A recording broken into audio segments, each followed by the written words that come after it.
सत्ता में आज बात मजबूत इरादे की, हौसले और जीत की। आज हम अपने देश के मजबूत इरादे और हौसले की दो मिसालों की बात करेंगे। आज हम आपको बताएंगे कि कैसे पिछले चंद महीनों और पिछले चंद सालों में हमारे देश ने अपने मजबूत इरादों से दो गंभीर बीमारियों का इलाज किया है। सबसे पहले बात उस बीमारी की जिससे दुनिया करीब 2 सालों से जूझ रही है। इस बीमारी का नाम है कोरोना। आज भारत ने कोरोना के खिलाफ जंग में बड़ी और ऐतिहासिक मिसाल कायम की। आज अपने देश में 100 करोड़ वैक्सीन लगाने की कामयाबी हासिल हुई। जितने कम वक्त और तेज रफ्तार से हमारे देश ने 100 करोड़ वैक्सीन लगाई हैं, उतना दुनिया के किसी दूसरे देश ने नहीं लगाई। आज भारत ने दुनिया को दिखा दिया कि वो कैसे कोरोना जैसी बीमारी के इलाज के लिए रोल मॉडल है। कोरोना के साथ ही देश ने विस्तारवाद और आतंक वाली बीमारी का भी इलाज किया है। विस्तारवाद के इलाज के अरुणाचल में एलओसी पर बोफोर्स जैसी मारक तोप की तैनाती की गई है। सिर्फ अरुणाचल ही नहीं, विस्तारवादी चीन और आतंक परस्त पाकिस्तान के नापाक इरादों के इलाज के लिए भारत ने एलएसी से एलओसी तक मजबूत तैयारी की है। आज हम आपको उन तैयारियों की जानकारी देंगे। हम आपको बताएंगे कि कैसे कोरोना से लेकर विस्तारवाद और आतंकवाद तक गंभीर बीमारियों का भारत मजबूती से संपूर्ण, अचूक और रामबाण इलाज कर रहा है।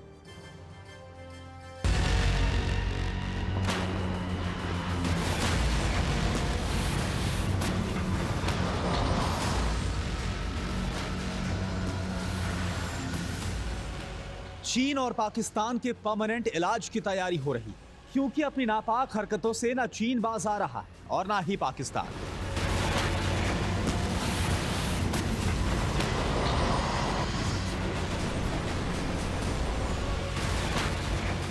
क्योंकि जिनपिंग की विस्तारवादी भूख बढ़ती जा रही है और पाकिस्तान का आतंक प्रेम खत्म नहीं हो रहा।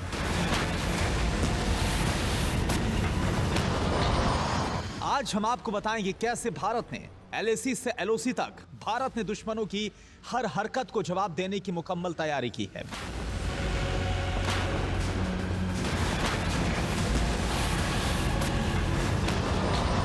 सबसे पहले बात अरुणाचल प्रदेश की, जहां हड़प नीति का बादशाह चीन हमेशा से झूठा दावा करता रहा है।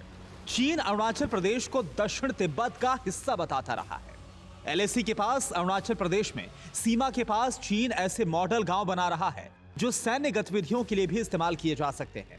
लेकिन भारत की रणनीति साफ है, 1 इंच भी जमीन नहीं दी जाएगी। इसी रणनीति के तहत अरुणाचल प्रदेश में एलएसी पर अग्रिम इलाकों में बोफोर्स तोप की तैनाती की गई है,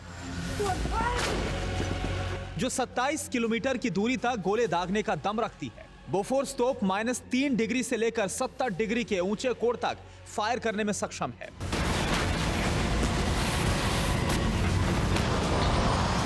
1 मिनट में 10 गोले दागने की ताकत रखती है। चीन के विस्तारवादी बीमारी के इलाज के लिए भारत ने सिर्फ अरुणाचल में ही नहीं, चीन से सटे दूसरे इलाकों में भी पुख्ता तैयारी की है। उत्तराखंड में चीन की सड़क वाली साजिश को नाकाम करने के लिए भारत ने इंफ्रास्ट्रक्चर में सुधार किया है। यहां बाराहूटी, पिथौरागढ़, चुआचुक और लिपुलेख में भारत ने रोड समेत दूसरे इंफ्रा में सुधार किया है। सिक्किम में भी चीन नई सड़कें बनाकर साजिश रच रहा है। चीन की दादागिरी का जवाब देने के लिए भारत ने यहां T9 टैंक को तैनात किया है। सिक्किम में आर्टिलरी गन और बीएमपी को तैनात किया गया है।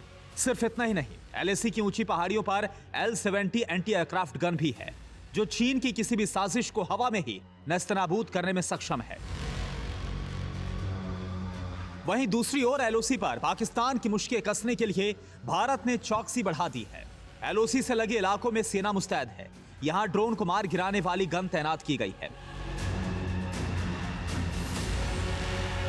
एलएसी से एलओसी तक दुश्मन की हर साजिश को नाकाम करने के लिए इंफ्रा में बड़ा निवेश किया गया है। सेना की तेज पहुंच अब उन इलाकों तक सुनिश्चित की गई जहां पहले पहुंचना मुश्किल होता था।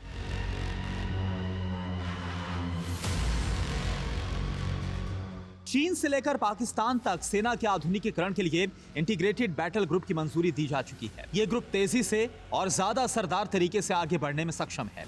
इनमें सैनिक, तोप, एयर डिफेंस, टैंक और लॉजिस्टिक यूनिट्स शामिल हैं।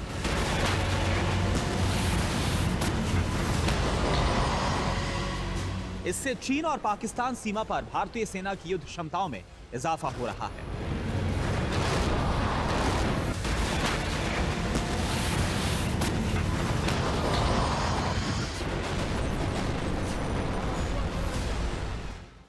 परवाह देश की। सोमवार से शुक्रवार रात 10 बजे TV9 भारतवर्ष पर।